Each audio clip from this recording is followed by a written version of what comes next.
Hello guys, നിങ്ങൾക്കിപ്പോൾ വീഡിയോയിൽ കാണുന്നത് നമ്മൾ മുമ്പ് ചെയ്തിട്ടുള്ള ചപ്പാത്തി മേക്കറിൻ്റെ മോട്ടറിൽ വരുന്ന ചെറിയ ഗിയർ അഥവാ പുള്ളിയാണ് കേട്ടോ. ഇത് നമ്മളൊരു വലിയ ഡ്രില്ലിനകത്ത് കയറ്റി വെച്ചിട്ട് ഡ്രില്ല് ഓണാക്കി പിടിച്ചിട്ട് സാൻഡർ ഓണാക്കി പിടിച്ച് കൊടുത്തിട്ടുണ്ടെങ്കിൽ നമുക്കതൊരു കറക്റ്റ് റൗണ്ട് ഷേപ്പിലേക്കായിട്ട് കിട്ടും. നമ്മളിങ്ങനെ ചെയ്യുന്ന വേറെ ഒന്നും കൊണ്ടല്ല, നമ്മൾ മുമ്പ് ചെയ്ത ചപ്പാത്തി മേക്കറിന് കുറച്ച് സൗണ്ട് കൂടുതലാണ് വർക്ക് ചെയ്യുന്ന സമയത്ത്.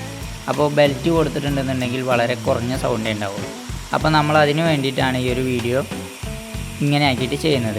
അപ്പോൾ ഞാനിപ്പോൾ വീഡിയോയിൽ ചെയ്യുന്നത് പോലെ നമുക്ക് ഡ്രില്ല് ഓണാക്കി പിടിച്ചിട്ട് സാൻഡർ പിടിച്ചു കൊടുത്താൽ നമുക്കത് കറക്റ്റ് റൗണ്ട് ഷേപ്പിൽ കിട്ടും. അപ്പോൾ ഞാനിപ്പോൾ വീഡിയോയിൽ ചെയ്യുന്ന പോലെ നമുക്കതങ്ങനെ ചെയ്തുകൊണ്ടിരിക്കാം. ഞാനിപ്പോൾ ഈ വീഡിയോ ഷൂട്ട് ചെയ്തിട്ടുള്ളത് ഞാൻ വർക്ക് ചെയ്യുന്ന കമ്പനിയിൽ നിന്നാണ് കേട്ടോ ഗൈസ്. അപ്പോൾ നമ്മളത് കറക്റ്റ് റൗണ്ട് ഷേപ്പിലായിട്ട് കട്ട് ചെയ്തെടുത്തിട്ടുണ്ട്. പിന്നെ നമ്മളതിൻ്റെ സെൻറ്റർ ഭാഗത്ത് ഒരു കോതയിട്ട് കൊടുക്കാനായിട്ട് പോവുകയാണ്. ഞാനിപ്പോൾ വീഡിയോയിൽ ചെയ്യുന്നത് പോലെ സാൻഡർ ചെരിച്ചും അതേപോലെ സ്ട്രൈറ്റ് ആക്കിയൊക്കെ പിടിച്ചിട്ടുണ്ടെങ്കിൽ നമുക്ക് കറക്റ്റ് അതിൻ്റെ സെൻറ്ററിലൊരു കൊതയിട്ട് കൊടുക്കാനായിട്ട് പറ്റും. നമ്മളൊരു വിധം സേഫ്റ്റിയും കാര്യങ്ങളൊക്കെ നോക്കിയിട്ടാണ് ചെയ്യുന്നത്. ദയവായി കുട്ടികളാരും അനുകരിക്കരുത്. അങ്ങനെ നമ്മൾ ഡ്രിൽ ബിറ്റിൽ വലിയ എമിരി പേപ്പർ ഇട്ട് പിടിച്ചിട്ട് നമ്മൾ അതിൻ്റെ ആ എഡ്ജും കാര്യങ്ങളൊക്കെ റെഡിയാക്കി എടുക്കാറുണ്ടോ ഗൈസ്. അങ്ങനെ നമ്മൾ പേപ്പറൊക്കെ പിടിച്ച് ഇങ്ങനെ ആക്കിയിട്ട് എടുത്തിട്ടുണ്ട് കേട്ടോ ഗൈസ്.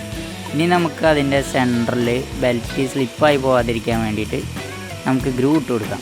അങ്ങനെ ഞാനിപ്പോൾ വീഡിയോയിൽ ചെയ്യുന്നത് പോലെ കട്ടിങ്ങിൻ്റെ വീല് മാറ്റി നമ്മൾ ഗ്രൂ ഇട്ടുകൊണ്ടിരിക്കുകയാണ്. നമ്മൾ കമ്പികളൊക്കെ കട്ട് ചെയ്യുന്ന വീല് വെച്ചിട്ടാണ് നമ്മൾ ഈ ഒരു ഗ്രൂ ഇട്ടെടുത്തിട്ടുള്ളത് കേട്ടോ ഗൈസ്. അങ്ങനെ നിങ്ങൾക്കിപ്പോൾ വീഡിയോയിൽ കാണുന്ന രീതിയിലേക്ക് നമ്മൾ മാറ്റിയിട്ടുണ്ട്. ഇനി നമുക്ക് നൈസ് എമിരി പേപ്പർ വെച്ചിട്ട് ഇതൊന്ന് സ്മൂത്ത് ചെയ്ത് കൊടുക്കാം കേട്ടോ ഗൈസ്. അങ്ങനെ നമ്മളെ ചപ്പാത്തി മേക്കറിൻ്റെ മോട്ടറിലേക്ക് വരുന്ന ചെറിയ പുള്ളി സെറ്റാക്കി എടുത്തിട്ടുണ്ട് ഗൈസ്. ഇതിൻ്റെ ബാക്കി ഭാഗം നമുക്ക് നെക്സ്റ്റ് വീഡിയോയിൽ കാണാം. അതുവരേക്കും it's me Vishnu signing out.